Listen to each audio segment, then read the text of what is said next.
So what's a trip to Indiana really like? It's feeling the roar of 33 engines at the Indy 500 and hiking sandy dunes where the sky feels endless. It's a quest to the world's only superhero museum and going on a safari from the comfort of your car. It's digging into a pork tenderloin sandwich that's 5 times bigger than its bun and paddling through the mist on Patoka Lake. It's anything but ordinary in Indiana. Plan your trip at inindiana.com/spring. Warning, this podcast contains warnings. This week's episode of The Scathing Atheist is brought to you by Factor, Mint Mobile, and by the new human-sized soundproof hamster ball for Christian children trying to avoid learning secular stuff at public schools, the Unhell Shell. The Unhell Shell, because this is about to be Supreme Court mandated, so we might as well get in on the action early. And now, The Scathing Atheist.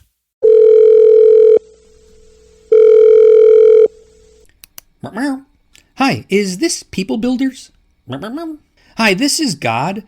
So I'm creating this world with billions of people, and I need a little help. Oh, no. My people, they are in fact evolved from filthy monkey men. It's just that I have these 3 guys that I need to make for a podcast, and all I have are leftover junk pieces, so I thought maybe you guys could help. No, just one thing, though.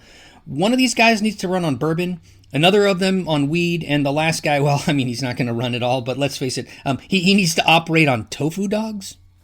Don't ask.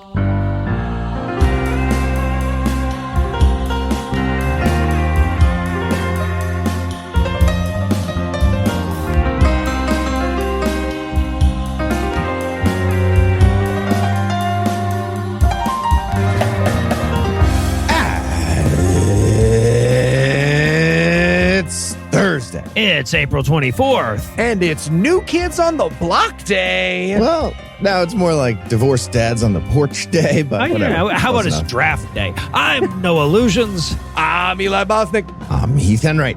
And from Kelsey, Grammars, New Jersey, Ann Arbor, Michigan, and Waycross, Georgia, this is The Scathing Atheist. This week's episode, the Pope was dying to meet J.D. Vance. Donald Trump celebrates the resurrection of the Messiah with a Grind My Gears segment. And I try to make Heath, Eli, and the listeners jealous for not going to AACon. But first, the diatribe.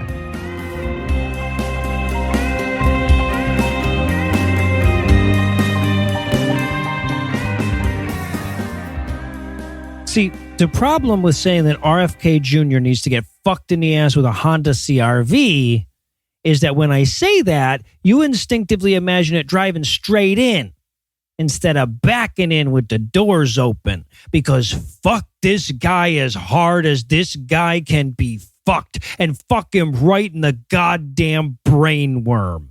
Fuck this guy with the whale corpse and the chainsaw. You know, it's hard to be pissed off enough at all the people that we're supposed to be pissed off at. With all the hate that we need for Donald Trump and Elon Musk and Pete Hegseth and Kristi Noem and J.D. Vance and Pam Bondi and Marco Rubio and all the belligerent fucks that voted for this bullshit rather than admit that a black person was right when they were wrong one fucking time. But you know what? That's what I'm here for. I've dreamed for decades of a day when somebody came to me and said, nobody could be pissed off enough for this. So I got plenty of rage left over for this fucking poisonous whoopee cushion of a health secretary. And not that I needed any new thing to stoke my ire for this anti-vax, alt-med, anti-science scion of shame, but I'm sure you heard about the latest. Last Wednesday, Kennedy gave this grotesquely inaccurate speech about autism that pushed the common alternative medicine refrain that the increased prevalence of autism is from, some environmental toxin rather than the increase in testing people for autism.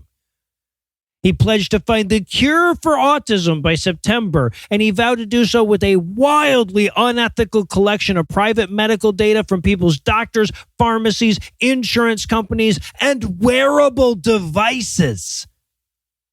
So ostensibly, this speech was a response to the new CDC report that noted an uptick in rates of autism. And in it, he dismissed the prevailing science about genetic inheritance. He declared that a dead end on no scientific authority than that which he gleaned in law school, I guess. He accused the public and the media of succumbing to a, quote, myth of epidemic denial, end quote, and thereby, I guess, at least implied that the scientific community was perpetuating a myth of denial. And in so doing, he disparaged the shit out of people with autism. He described children with autism as, quote, kids who will never pay taxes. They'll never hold a job. They'll never play baseball. They'll never write a poem. They'll never go out on a date. Many of them will never use a toilet unassisted, end quote.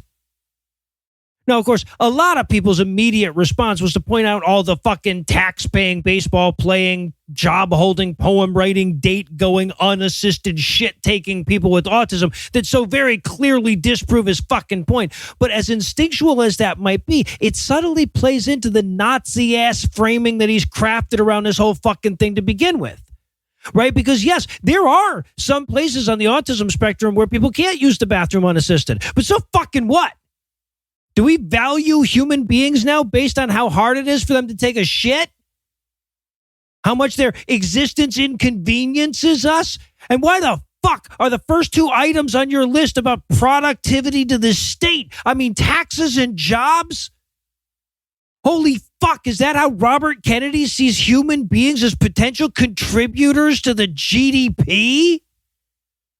Because look, as terrifying as the conclusion's first approach to science that he's talking about is, the far more concerning element here is the eugenic presumptions that underlie his whole fucking argument. As though what we want is a world without autism. Right? But a world without autism is also a world without so many of the people that I love and care about. Right? And even if you could somehow extract the autism and leave the person, you'd still be siphoning away a lot of the them that I love and care about. But of course, this theme of eugenics runs beneath a lot of the old medicine scene. Never acknowledged openly, but always just below the surface, right? It's there in the bigoted horror some parents feel when they realize that their genes could be faulty enough to create a kid with autism and then scramble for some external villain to blame. It's there in all their ableist bullshit about us making our health in our minds, a fucking mindset that necessarily excludes those with congenital conditions and necessarily ostracizes anyone unfortunate enough to develop a chronic condition along the way. And it's there in RFK Jr.'s presumption that neurotypical is an ideal that we should be trying to funnel people into. Everything about RFK's position is terrifying beyond belief, but nothing is more terrifying than the eugenics groundwork that he's laying by defining people with autism as leeches on the fucking state who need to be cured or prevented. I know a lot of people who can't play baseball or hold a job or write a poem or take an unassisted shit. What does Kennedy's cure for them look like? They're talking about your Jesus. We interrupt this broadcast to bring you a special news bulletin. Joining me for headlines tonight are the fish and chips to my greasy newspaper, Heath Enright and Eli Bostic. Fellas, are you ready to slowly give people heart attacks? I'm bringing the good fats, those omega-3s. And I'm keeping it salty, baby. There we go. And speaking of how salty Eli is, we're going to take a quick break for a word from this week's first sponsor, us. All right, guys, you ready for ads? Yeah. What do we have this week?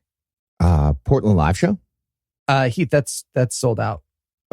Okay. Oh, I think Iridium Night has a few tickets left. No, that's right. It does. Yeah. Okay. Well, okay. Hey, podcast listener, if you didn't get your tickets to Iridium Night, do that. What if they don't have tickets to the show? Well, this show is sold out. I think someone refunded a Platinum Night ticket.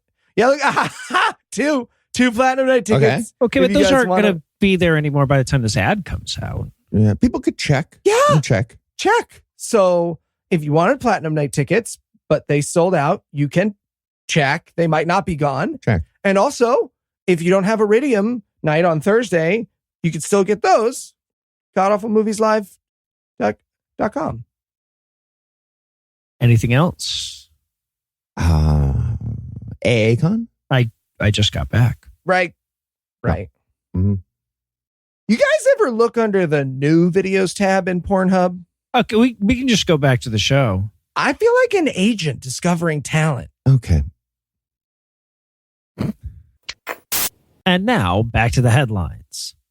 In our lead story tonight, J.D. Vance killed the Pope with his personality. He did. Yes, That he did. happened. That is the evidence we have. Science And- doctor, okay, medicine. I know this is Pope hoc ergo propter hoc illogical How dare fallacy, you? but also, come on, the couch fucker clearly did it. Obviously. So Pope Franatopsis, Thanatopsis is contemplation of death. William Cullen Bryant poem. Nailed it. Anyway, Pope Franatopsis met with the vice president on Easter. Despite hating J.D. Vance, the Pope gave him that meeting. And then the Pope went to sleep that night and he never woke up. The woke Pope just stayed asleep, presumably to avoid a follow-up meeting with J.D. Vance. Yeah. And because of a cerebral stroke and irreversible cardiocirculatory collapse. I was going to say, if there's ever a man who's both dressed like a couch and has it coming, it was this Pope. So Yeah, okay, but this means that our show is about to be on its third Pope. Guys, that ties us with Queen Victoria. Took her, she reigned for 63 fucking years to get that. Nice. So the death of the Pope is an emotional moment for Catholics around the world. And that's why I want to focus on my experience with this. I was up late on Sunday night into Monday morning doing some editing. And when I got done with that, I decided to look at stories for the show this week. I had a story about holy water causing an epidemic of cholera, which is an amazing metaphor for the entire church, but it's a depressing story. And then I saw a headline from the New York Times entitled, Pope meets with J.D. Vance after criticism of Trump administration. And I remembered their feud from earlier this year about immigration policy. So I switched to that story in the notes. I pasted the new link and genuinely 1 Christian second later, I got an alert that said Pope is dead. I had literally just typed Pope reluctantly meets with J.D. Vance on Easter, even though the Pope hates him. And then I added, and it fucking killed him with the new link. And honestly, as often as we are cursed by something breaking right after we record this show, we were owed a conveniently timed Pope death, Yeah, people, okay? well, but okay, so I want to share my experience as well. I'm 3 days into the stay up until 2 a.m. but still make the 9 a.m. talk conference schedule when, at 4 a.m., the Pope dies and 106 people desperately try to be the first person to send me a fucking text about it. So convenient timing would have been maybe 4 in the afternoon or something. But other than that, yeah, the timing was great. Just as you get to the breakfast buffet. Yeah. And here's the last part of my night. I thought about J.D. Vance's recent timeline, and while holding back tears of laughter because of this crazy headline moment, I made a rare post on social media about J.D. Vance's Holy Week. Here's how it went for J.D. 1, try to pick up your alma mater's NCAA championship football trophy. 2, immediately drop it while the White House band plays We Are the Champions. And break it. Drop it and break Drop it and break it. Drop it and break it. 3, demand a meeting with the Pope on Easter, even though he hates you. 4, the Pope gives you 3 minutes for the meeting. And you're so fucking obnoxious during 3 minutes that the Pope literally dies that night with you, Chance Dance Vance, as possibly the last person he met with. And I also mentioned that if the Catholic God does in fact exist, he's got an amazing sense of humor recently. Yeah. Yes, he's really nailing it. It doesn't make up for the Holocaust, but he's killing it at the moment. Yes. Yeah. Uh-huh. Also, this is important. I'd love to see JD head back to the White House for a quick meeting in the Oval. So there's this book called The Secret, and I'm just trying something out. But before you dismiss my theory as a big coincidence, you need to see the look on the face of Pope Francis while he's dealing with J.D. Vance for a total of 180 seconds total.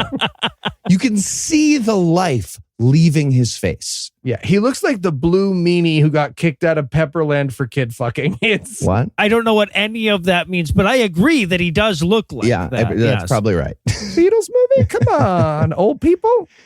So with Frankie gone, here's what happens next.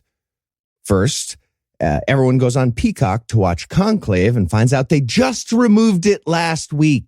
It's only available to rent or buy on other services. Interesting. Meh. Yeah, no, I got a screener of it. I can assure you it was not interesting. Yeah, it was. I heard it was really good. It's not that good.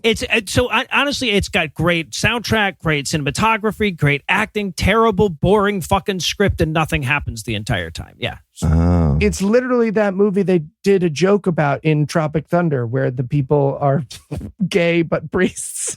Interesting. Okay. Spoilers. I think JD and NBC have some explaining to do. But in the meantime, we're in a period called sede vacante, or seat is vacant. And this is very serious. So, of course, there's a series of magical items to be dealt with and a steampunk mousetrap chimney device to keep track of everything. Mm-hmm. So right after Francis died, they took his magical fisherman's ring and smashed it with a magical ring hammer that they have. Of course, yeah. So they just bring the broken pieces to Mordor, I think, and then that's taken care of.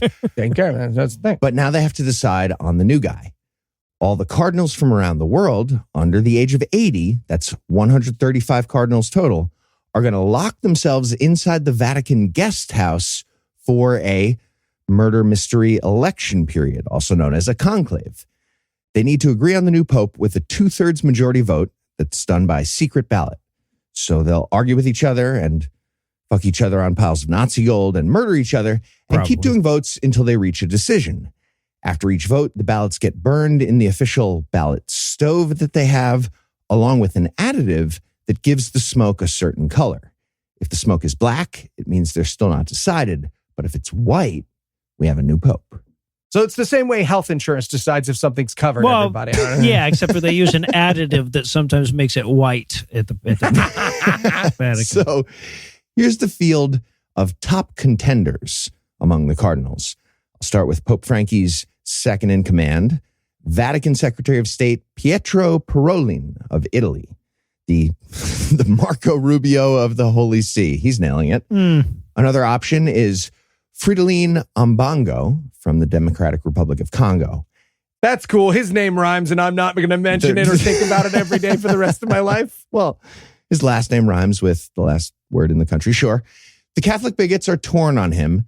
On the one hand, he's a DEI candidate, and he'd be the first ever pope from Africa. They're not loving that. But on the other hand, he's been a hardline conservative on continuing the Catholic tradition of ridiculous, horrible homophobia. Oh, he was in the movie. Yeah. Okay. And rounding out the list, we have the top liberal candidate, at least relative to other Catholic cardinals. That would be Luis Antonio Tagle of the Philippines. He's known by papal pundits as Asian Francis. Not great. And no, not great at all. I'm told he has a nice smile, according to an article. Well, there you go. We also have the top conservative candidate, Peter Erdo of Hungary. We have the top Swedish guy, Anders Arborelius of Stockholm. And my personal favorite, just because of the name, which is all that really matters, Pier Battista Pizzaballa. Pizzaballa. Yeah. Pizzaballa. He's from Italy, by the way. He's Italian. Oh, is he?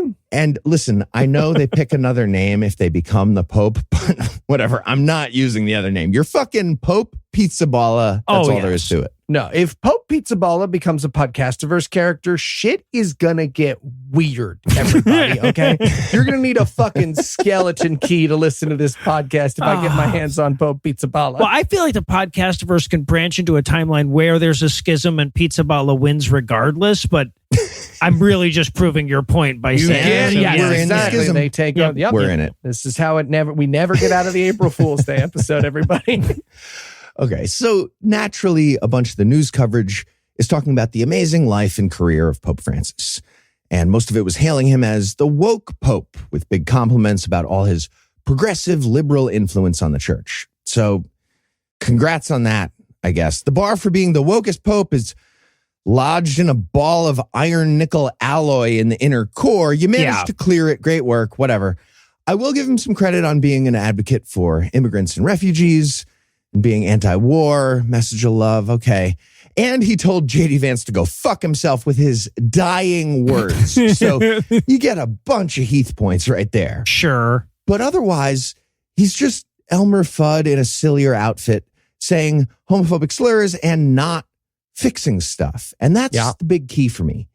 He was the head of a giant organization that's responsible for centuries of sexual abuse and centuries of bigotry and persecution, including this century right now. Yes. Yeah. They own about 177 million acres of land across the world, and they have an estimated net worth in the hundreds of billions.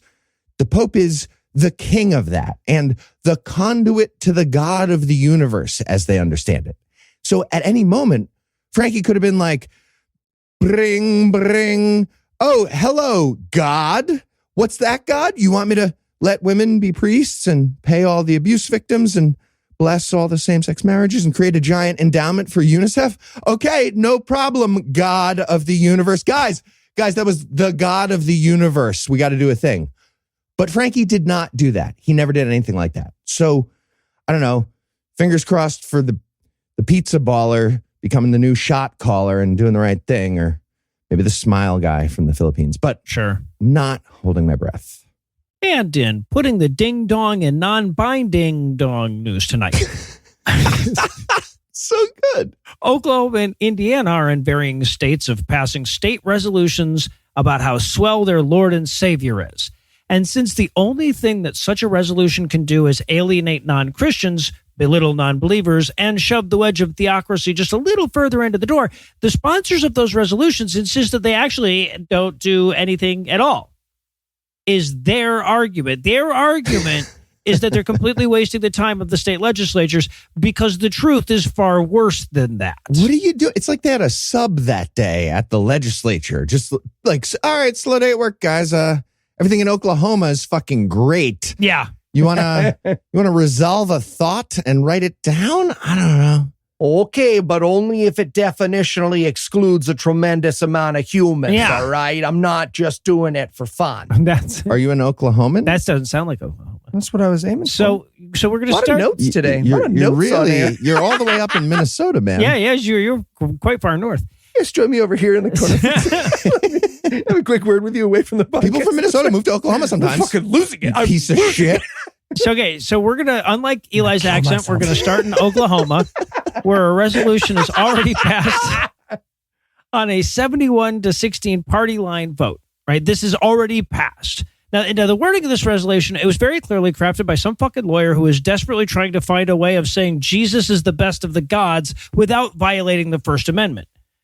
He, she, or they fails, right? But it's filled with a bunch of language about how they're just recognizing Jesus, not worshiping him. Like, you know, you see somebody across the street and you know them, but you can't cross the street at the moment. And they're not saying that we should join his religion. They're saying that we should look to him as, quote, a source of hope, unity, and moral guidance, end quote.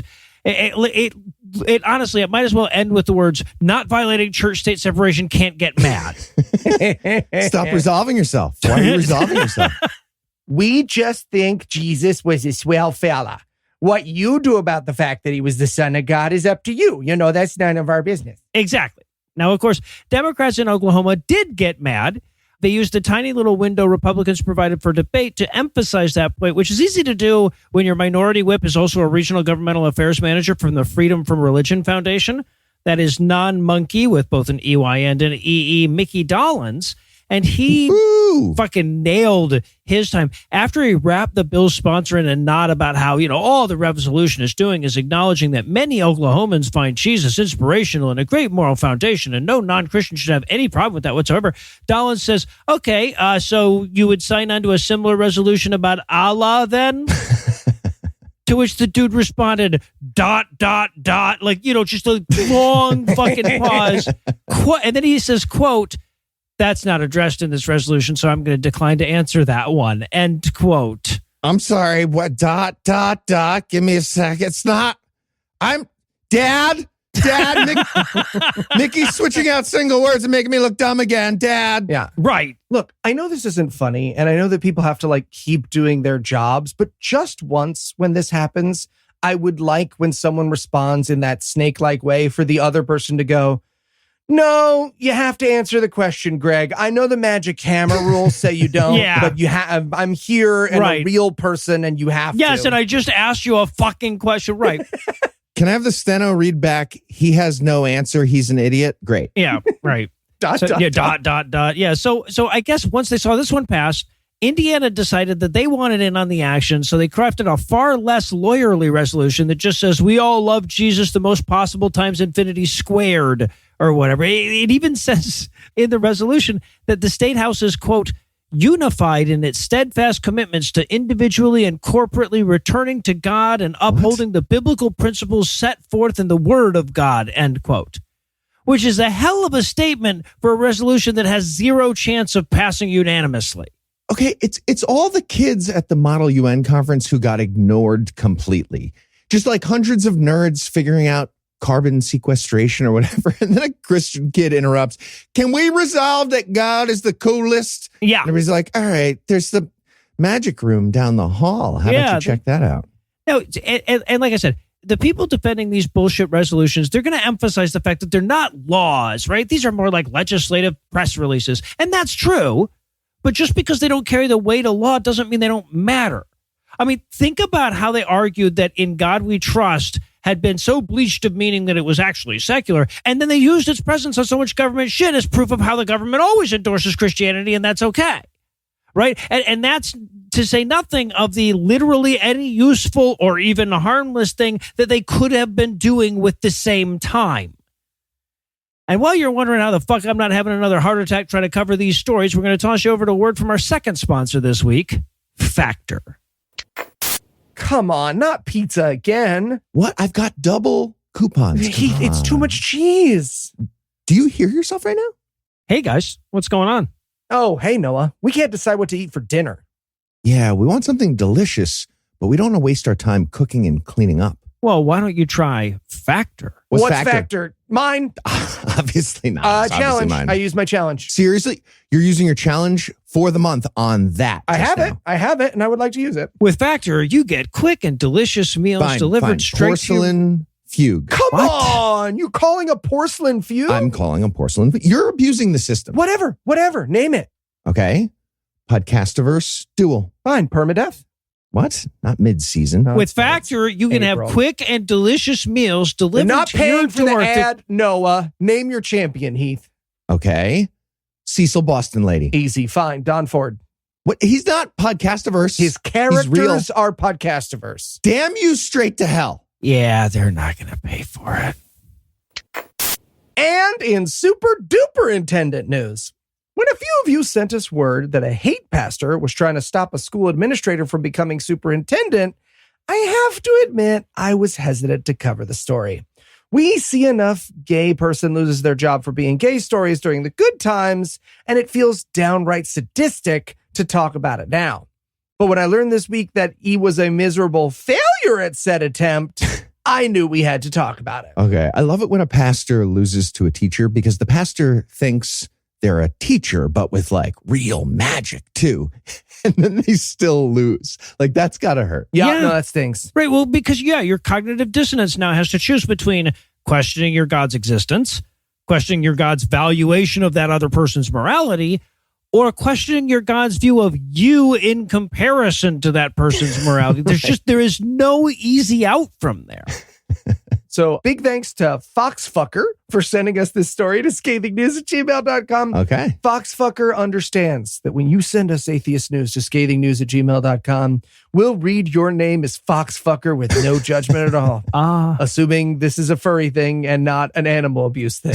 Fingers crossed. Okay. If it's news abuse, I'm still cool with it. Oh, for sure. Yeah. Fox no, News. get right in that logo. At least as a metaphor, do what you got to do. Okay, so here's the story. Tiffany Reagan is a former assistant superintendent of curriculum and instruction in the Deer Park Independent School District in Deer Park, Texas. So when the current superintendent retired, it made a ton of sense for her to take over. The board announced Reagan was their choice for the job in March and invited public comment before offering her the post. And, as is literally always the case when you offer public comment on literally anything, Psychos for Jesus decided to ruin it because she's a lesbian. Sure. The whole idea of public comment sounds great until you meet the public. So the psycho in question was Pastor Douglas Harris, who took to the pulpit the following Sunday saying, quote, "When you live a lifestyle of sexual immorality, and that is your corrupted worldview, everything that you do stems out of the worldview of which you have, which means it will only be a matter of time before the wokeism and the liberalism and the sexual immorality begins to be pushed at a fast pace in our district," end quote. In a sane world, she would like put that on a yard sign for her election to something, right? The wokeism, liberalism, and sexual immorality begins to be pushed at a fast pace. Tiffany Regan. Yeah, exactly. So as you can imagine, the sane people in the district were horrified that Harris was attempting to speak for them. They circulated a petition demanding an apology from him and his church, which gathered 2,400 signatures. And in response, Harris wrote the petition a letter from some of his bigot pastor friends. A letter that said in part, quote, "Dear petition, no. Dear more people than me. Pastor Harris is standing solidly on thousands of years of Judeo-Christian doctrine, as well as the biblical and historic role that the pulpits have served in being a moral anchor to communities. The fact is that Miss Regan cannot separate her worldview and deeply embedded sexual identity from her actions. Our concern is that the profoundly disturbing, pattern of the LGBTQ plus to push that agenda on our children is simply irrefutable." End quote from a letter of my friends. Have you not read the Bible story about the angels fucking the kids that the pastor was reciting in detail? Your sexual identity is too deeply embedded. Yours is what I'm saying. Well, yeah, that's they cannot separate her worldview from her sexuality. But like, it is really telling when your fucking argument is like, hey, our morals are thousands of years old over here. Exactly. Well, it turns out that it is, in fact, refutable by quite a few people. And the board has awarded Tiffany Regan the position this week. So keep your eye out for a series of sexually predatory lesbians out of Deer Park, Texas in the next decade or so, because now we know where it all got started. There you go. And finally tonight, in disastrous news, there are a lot of parts about the job of President of the United States of America that seem really hard, right? Like, I'm pretty sure there are a lot of them I couldn't do. None that I couldn't do better than the tish and tit we have in there right now, but many that I'm not qualified to do. That being said, there are at least a few that I think most of us could breeze through, right? Like I could pardon the shit out of a turkey. I could probably meet with the Girl Scout troop that sold the most cookies without fucking that up. And I'm pretty sure I could nail the series of uplifting cliches and banalities we've come to expect from our leaders on holidays. Or, failing that, I'm pretty sure I could get all the way through them without railing against my perceived enemies or baselessly accusing anybody of crimes, which is, of course, more than we can expect from our shart stain in chief. Yeah. Another president thing I think I could manage. I could talk to a little kid on Christmas without saying Santa's not real by accident. There you go. So if Trump ends up yelling at a kid here like, "Oh yeah, there is no Easter bunny. It's just a guy in a suit," like Willem from Mallrats, I will be 0% surprised. Yeah, well, I can't do any of those things, so now I think I'm next to get elected. I need a suit, is what I'm learning. Yeah, right.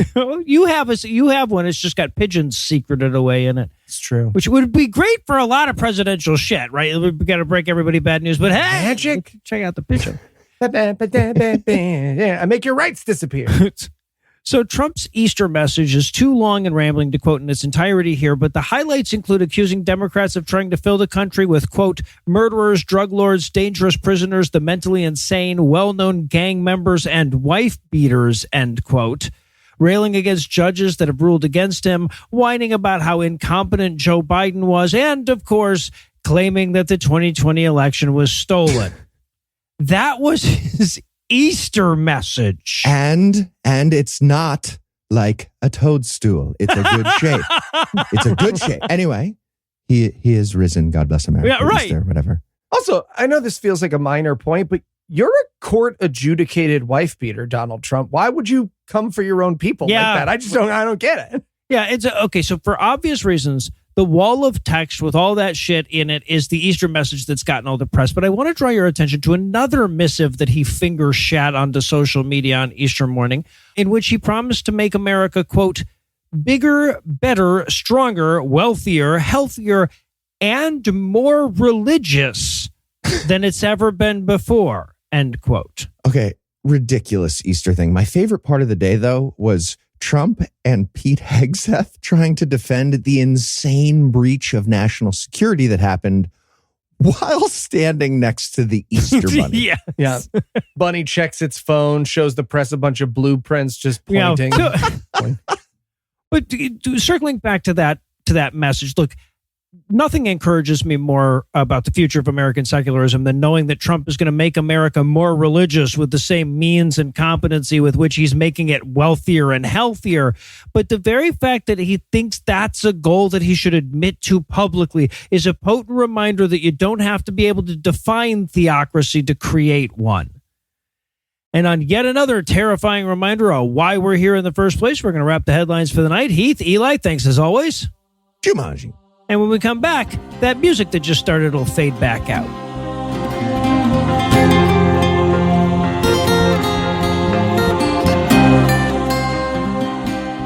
So Don gets her in a leg lock, right? No way. Totally. And she's screaming for the ref, right? You can't do that. I'm fucking pregnant. Okay, so what does the ref do? Okay, get this. Takes off a mask. Also Don Ford. I cannot believe I missed this. Yeah, well, be careful of expulsion spells. Tell me about it. Mint Mobile has cheap cell phone deals. Don't even try, man. It's not worth it. Yeah. So how does Woldasher Missile feel about the duplication magic? Okay, so this is where it gets interesting.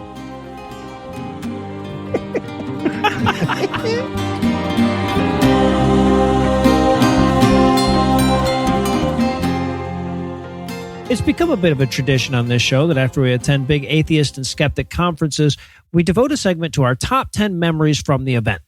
Now, partly that's to encourage people who have never been to a con to attend, and partly it's as a shout out to attendees who helped create all these great memories, and partly it's because after a con, we don't really have time to read a whole chapter of a book or break down a whole Christian song, and what I did last summer is an easy assignment.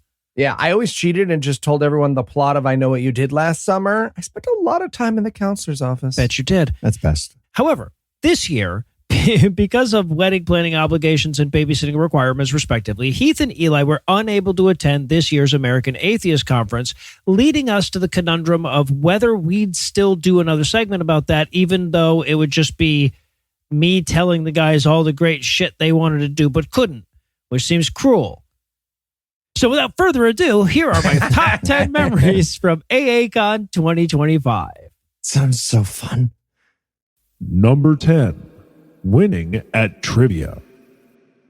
So for the last few years, AACon has been kicking off the conference with a Thursday night pub trivia quiz. And until now, I've never been on the winning team because Heath has always been there and not been on my team. But this year, I was on the fucking dream team, which is Katie and Fred and any other number of warm bodies. I mean, no offense to any of my other teammates, but the two of them could have teamed up with 8 empty duck costumes and have won that damn thing. Yeah, 2 amazing people to have on the team. In my experience with Fred, we'd get the question and everyone would talk through their ideas for the answer. And then Fred would very quietly say the correct answer every time. Yep. And he's such a nice person that he wouldn't jump in and tell everybody to shut up because like, no, I got the answer. If it was me and I had all the knowledge that Fred does, I'd be such a loud asshole about it. But he just softly gets it right every time and lets everyone talk about their stupid wrongness ideas without interrupting. Once I learned how it works, though, I started just staring directly at Fred after each question and waiting for him to say the right answer. I mean, to be fair, Fred was there for when most of the history questions happened. So I feel like it's kind of cheating. That helps. So, okay. So, but here's the key. Fred was great and everything, but Katie, who you may know as Nine-Fingered Lesbian online, our mutual friend, is a fucking savant when it comes to music. 9 out of 10 in your program, 11 out of 10 in our hearts. And one of the rounds in this thing, there were 12 songs about Minnesota or by Minnesotans or that mention Minnesota or whatever, because the con was in Minneapolis. And you got 1 point for naming the song and another point for naming the artist. And Katie went 12 for 12 on that, just like she had the previous year in Philly. Nice. And she was so fucking competent and so quick that I got to do this awesome power move. All right. So, because when they went through the songs, they do it once, and then there was a second time that they were going to go around to give everybody a second go at them. But Katie had already nailed all 12 of them. And so as they were playing the songs, I just walked to the front and hold the fucking answers up and let everybody know we're already fucking done with this shit. Awesome. Just dancing to the front like you have TSA pre-check for Soul Train and trivia. Yeah, That's awesome. Side note, I feel like it's necessary to point this out. Nine-Fingered Lesbian is her online username. It's not like a pirate reputation. Just, well, it can be it both. can be both. It can be both, but I figure, Right. But between her encyclopedic musical knowledge and Fred just knowing a lot of random shit and Ian growing up in Minnesota and knowing a lot of the Minnesota questions, we ended up winning by like 6 or 7 fucking points. It was ridiculous. Hell yeah. Number 9, The Service Project. All right, so my number 10 came from the first official event of the conference, and my number 9 is the last. That would be the Service Project. Every year, AACon puts together a charity project of some sort that attendees can participate in on the last day of the con, which is, of course, Easter Sunday. And this year, we were bagging up food for food-insecure families in the Minneapolis area. What, are they scared of macaroni? I'm kidding. They're starving because society is evil. Right, that's it, exactly. And so Lucinda and I, we happened to get placed at the same table as Seth Andrews. And there are like 10 people at our table, I think. So we've got Lucinda, me, Seth, our mutual friend Jamie, and 6 super fans of Seth's show who have no idea who the fuck I am. It was exactly as humbling as a service project is supposed to be. Okay, it's really good Eli didn't make it. That would have been a scene with a meltdown. And then like a hitting phase, and then like a safe hands reward map on the wall. Lots of fallout. Yeah. And to be clear, that all would have been for me. Yes. If history is any indication, my toddler would have just been making Lucinda do calisthenics somewhere. Right. So. Yeah, he loves those conferences. He does, yeah. So also, and I know this kind of undercuts the whole humbling thing that I was just saying, but we kind of won the service project, right? We had to start slow because one of our scales didn't work. So we actually were at a disadvantage, but still somehow we filled the most boxes in the first hour and we ran out of shit and had to pack up first. So they didn't exactly declare a victor in the service project, but if they had, it would have been us. And for the record, I think it was pretty shitty of Jeff Blackwell to make you apologize to that other table because you told them to suck it. You didn't even tell them what to suck. Thank you, Eli. Number 8, winning the icebreaker contest. So not having Heath around really brought out the victor in me, I guess, because I also won the icebreaker contest, and this one had money in it. Right, the trivia that just got us a box full of candy, but the icebreaker contest came with a $25 credit at the American Atheist merch table. Ooh, did you take my suggestion and goatsy? Because that'll get you a T-shirt every time. It will tell you. Yeah, no. So they've got this app called Hoova that they're using for a lot of the conference stuff, and among the various things you can do on this app is this icebreaker thing. It gives you a list of 6 or 7 different icebreaker questions, and you can answer those, and then people can upvote the ones that they like best. So I chose the question, what kind of fruit or vegetable would you be and why? And my answer was banana, because Ray Comfort seems like a gentle lover. Nicely done. Okay, if it was QED, I'd be lettuce, so I could be a PM with staying power, I guess. Oh, nice. well done. But I won with 4 more votes than the next nearest competitor, which I felt really good about until I started reading the second and third and fourth place answers. Because like the second place was a civil rights attorney talking about having the joy of having his dream job of helping protect the rights of marginalized people. And then the third place was a woman talking about how she wants to start a blog that rates travel destinations for accessibility. And then the fourth one is about saving a family of puppies from a burning refugee camp or some fucking thing. And here I am with a fucking dick joke taking the top prize, which sucked. to be fair, the Trump administration is probably going to make our thing illegal way after they do it for those other guys. So it's about staying power, if you think about it. There you go. Number 7, just Minneapolis in general. Okay, so finally we have one that has nothing to do with me winning anything. Of course, the American Atheist Annual Convention, it moves around every year. This year we were in Minneapolis, Minnesota, which is a city and state that I've never been to. And it turns out I am a big fan of both. Southern hospitality has nothing on Minnesota nice. Literally every interaction I had with a Minnesotan was charming as fuck. And they even did the voice for me. It's a fun voice. I like when the best word for the accent is also the name of the accent. So Minnesota. Absolutely. Pro tip, this does not apply to sexual advances in their truck stop bathrooms. You're just going to get beat up by a guy who sounds like a weatherman. Yeah. So learn from my mistakes. Number 6, winning at the photo contest. All right, so back to me winning it shit. So in this instance, I have to admit, I didn't actually win. I took 3rd place. I lost to a fucking rat. So much like the Icebreaker contest, the conference app also had this thing where you could upload your picks from the conference and people could upvote their favorites. And my pick of our winning trivia team took an early lead because it was like the 3rd picture that was uploaded and had the instant advantage of all 10 members of our trivia team upvoting it. It's a great photo. I saw it on Facebook. My favorite part is that everyone's smiling except for Apoff, who decided it was like a team picture for middle school football and you got to establish dominance. Right. It's all serious. Never apologize for having the eye of the tiger, April. He wants to hide your light under a bushel, girl. Oh, no, I applaud this. I like it. Fuck yeah. But here's the truly remarkable thing about the photo contest. So I never had a chance at this thing because, and here's where I try to ensure that Heath never misses one of these again. Aaron Ra brought his dog to this one.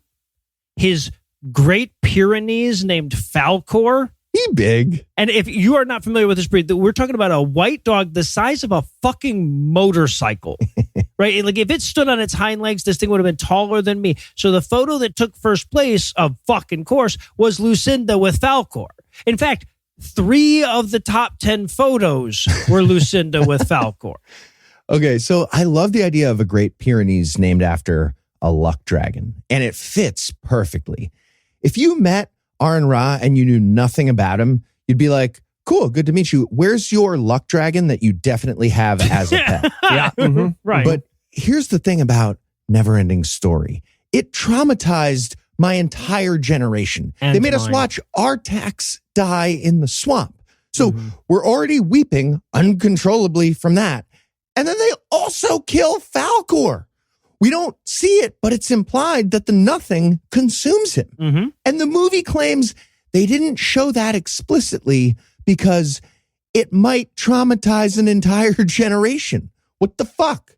Side note, do you guys think Aaron buys normal stuff or does he have to order like goth wizard karate themed toilet paper too? Because if he walked up to me at the checkout in Walgreens with a package of like Charmin, I'd be like, you can't have that. Get Yours right, no, yours has to be black. You have to use tree bark. Yes, right. Also, a big shout out to the 2nd place photo as well, which was Eve Was Framed, who you might remember from episode 357 of GAM, chilling out with a rat that belonged to Trinity Pixie, who you might remember from episode 430 of GAM. So when you consider the competition, the fact that our trivia team took 3rd is still pretty impressive. Hell yeah. Number 5, Fred at the drag show. So one of the best decisions that American Atheists made this year was that on Saturday night, instead of having some boring magician How dare you? or some podcast or whatever do a live record, they had a drag show, which was fucking awesome. They brought in a local drag group that was crazy talented, genuinely one of the best drag performances I've ever seen, even though the room setup might not have been ideal for it. Yeah, I would really like the drag performers experience here. They did 11 boozy brunches this month and a conference room of retirees who hate God. Like, where did we rank in their performances? In terms of money made, I think we did pretty good. But the highlight of the drag show was not any of the performers, or at least not any of the paid performers. It was watching our mutual friend Fred, who is in his 70s and living his best life, sitting right up front, dancing with the drag queens, making it rain, and very visibly having the fucking time of his life. Okay, my atheist drag name would be Bianca Infidel Rio. That's pretty good, dude. Keith has been shaking while he waited to tell you that, podcast listeners, just so you know. I'm so happy about that. Like a chihuahua in a car. Okay, if I was a furry drag persona atheist, it would be Madeline Furry O'Hare. Okay, so There it is. There it is. so just but to be clear, I did not win the drag show. Fred did. Yes, he did. Nicely done. Number 4, winning at Codenames. Another great benefit of Heath's absence was that I was able to dominate code names, or at least go 2 for 2. After the talks and the award dinner on Friday, a bunch of us were hanging out at the hotel bar playing code names. So much fun. Such a great game. I played like a million fucking games and I still love that fucking game. My team won, and then I went out to smoke a joint, which is legal in Minnesota. I came back, joined the other team, and that team won. So Nice. 2 for 2 on 2 different teams. Just APOF 500 feet away from the answer key, like Megan's Law playing from across the bar. I'm picturing her in like the Hannibal Lecter dolly, like Rainbow Frog, Harris. Rainbow Frog. Number 3, winning at a one-legged standing contest. All right, I'll admit I was What? stretching for that. Yeah, I know. I didn't win enough stuff to make this whole thing work. But so on Saturday evening, they had a VIP event, which I was allowed to attend because I paid for a ticket for it. But during that event, our mutual friend Phil Ferguson of the aptly titled Phil Ferguson Show, he comes up and he's talking about his fitness regime. And as part of it, he starts talking about how he's been practicing standing on one leg. So, of course, I immediately challenged him to a one-legged standing Challenge contest. extended. I love it. Yes, right. Well, and Phil is such a great sport, right? He did it. And look, I know this is weird given how much weed I smoke, but I've got really good balance, right? So I used to walk slack lines. I used to walk on stilts. I used to ride a unicycle. I have spent a lot of time standing on one foot. I own a one-footed balance board for people who just don't have enough trouble standing on one foot normally. Needless to say, I crushed him like a grape. And then I felt like a bit of a prick because he was just trying to make some fucking point and my hyper-competitive ass ruined it altogether. Right in his face. You didn't ruin it. His point almost ruined the amazing contest if it hadn't happened. Thank you. Yeah. Hey, podcast listener, if this is your first episode, it might seem like anytime anyone ever says anything, Noah challenges them to a contest about it. But I want to assure you that that is also true of Heath Enright. So Oh, it's not True it's not story. just one. If you're a first-time listener, you stopped listening at the weird fake ads. At the fake ads. They were that was probably your note moment. Yeah, but right. if not, you're in for a good time. Let me tell you. Number 2, Arden Hart's Talk. So you're listening to my top 10 list so far, and you're tempted to think that the talks must not have been that impressive given how they haven't even come up yet. But there were a bunch of great talks. A friend of the show, Jeff Blackwell, gave a rousing speech about the state of the Supreme Court's current session. There was a data analytics guy named Joe Navarro Rivera who gave this great talk about population trends that was absolute candy to a demographic nerd like myself. And I thought American Atheist President Nick Fish really rose to the occasion with his talk on Friday. Nick Fish's atheist drag name would be Nick Fish. Yeah, no, that's right. Works I was nicely. thinking Straight Nick down the middle, Fishnets, yeah. but yeah, no, you're right. No need. But the standout talk of the weekend, and I think damn near every attendee who saw this would agree, was Arden Hart's talk titled "A Guide to Confronting Transphobia in the Secular Movement." Starts to lay out a bunch of karate mats. Okay, lady, I'm listening. So at a time when some atheist groups are maybe getting a little iffy on trans rights and some skeptical groups are planting their flags firmly in the transphobia camp, it was really nice to see American atheists make their position clear with this invite, right? And holy shit, what a great talk. Arden basically just laid out all the transphobe arguments, dismantled them in a way that was logically unassailable, and did so with more applause breaks than the politician that was there the day before and brought his own audience plant to yell, yeah, and start clapping loudly every time he made a point. Okay, I tried to do that plant thing the first time I saw Eli's magic show, but I picked a stupid time to get up and be like, yeah, and nobody was with me. And Eli was like, please sit down, sir. That was weird. Heath, I told you painting your body with a big E was too much. Right, no, it Start was. small and then You want me to spell out the whole name? Yeah.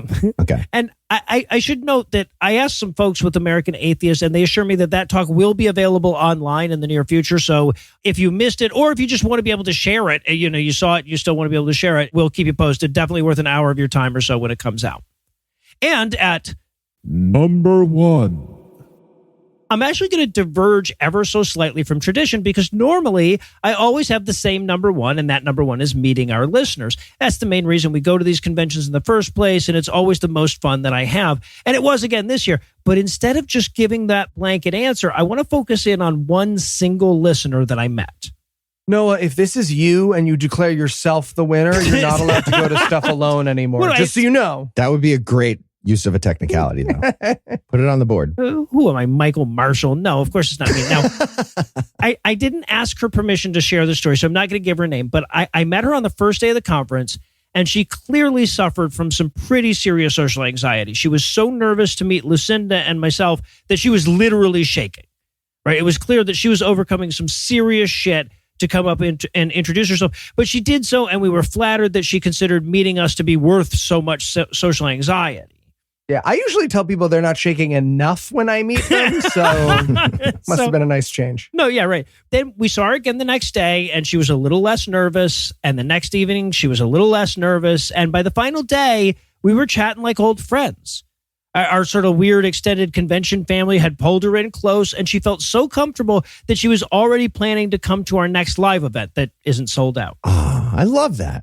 And for anyone else feeling that social anxiety, so am I. Mm-hmm. So come right over and say hi. We'll be social about social anxiety together. I learned to fake my way past this as a bartender, but it's there all the time. So yeah, bring it in. Well, right. And look, I get that podcasts are particularly appealing to people who have social anxiety, right? Because for a lot of people, podcasts serve as sort of a social simulacrum where you can feel like you're sitting in a circle of friends, but you don't have any contribution that you have to make, right? So we meet a lot of people that are in her position, and we don't meet a lot more because they never get up the nerve to introduce themselves. So it feels really good when you're able to help somebody break through that and sit in the circle for real. Yeah. One of my favorite moments at a conference was realizing that me and another guy in that conversation circle you're talking about, we were both running the same play because we both landed on the same forced eye contact schedule.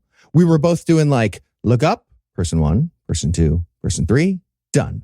And I realized we're both the other guy's person 2 at the same time. like our cycles matched up. Right, yeah. And every so often we'd lock eyes at the same time because we were both the 2. So after the third time that happened, I was like, hey, I think we're doing the same social anxiety cadence. Do you want to talk about it? And we get off rhythm? Want to syncopate? Take a moment, podcast listener, to empathize what it's like for me and my typical neurons as I watch everyone else at these events choreograph their eye contact like a show tune. Yeah. Right. Eli thinks he has typical neurons. That's adorable. They're just sad. They're typical. They're just sad. So anyway, that was my top 10 memories of the con. I couldn't easily have written out 20 if I'd had to. And if you'd like to help be part of those memories next year is going to be in Washington, D.C. It will not be Easter this year, though. They're doing it in conjunction with some other groups, but we'll keep you posted on dates and stuff. And thanks again to all the wonderful people with American Atheist who made this whole thing possible.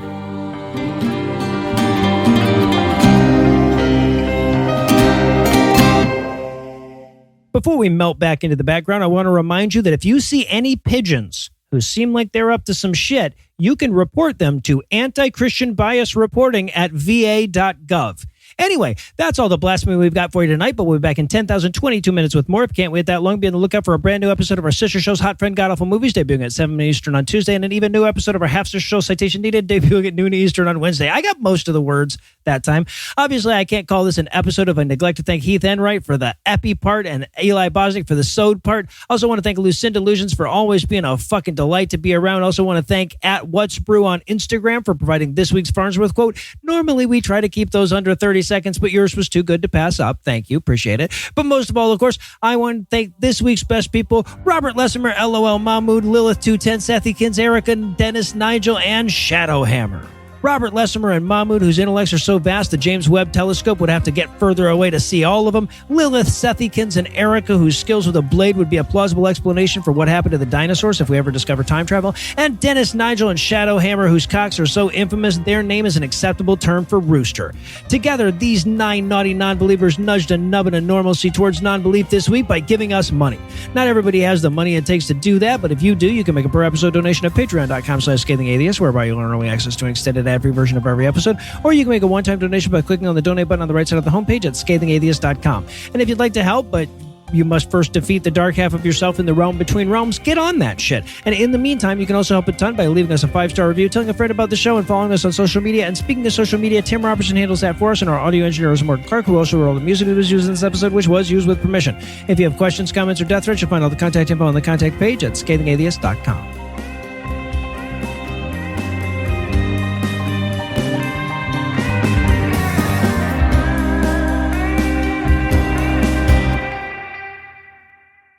There's 7 new people listening to our podcast. Yep. Baffled. Statistically. Baffled 7 people. Hey, hon, I liked it. The smart guy at the front. And then I think, you remember we did acid and I had that flashback? I think them fellers are having one too. This content is CAN-credentialed, which means you can report instances of harassment, abuse, or other harm at their hotline at 617-249-4255 or on their website at creatoraccountabilitynetwork.org. The preceding podcast was a production of Puzzle and a Thunderstorm, LLC, copyright 2025, all rights reserved. So what's a trip to Indiana really like? It's feeling the roar of 33 engines at the Indy 500 and hiking sandy dunes where the sky feels endless. It's a quest to the world's only superhero museum and going on a safari from the comfort of your car. It's digging into a pork tenderloin sandwich that's 5 times bigger than its bun and paddling through the mist on Patoka Lake. It's anything but ordinary in Indiana. Plan your trip at inindiana.com/spring.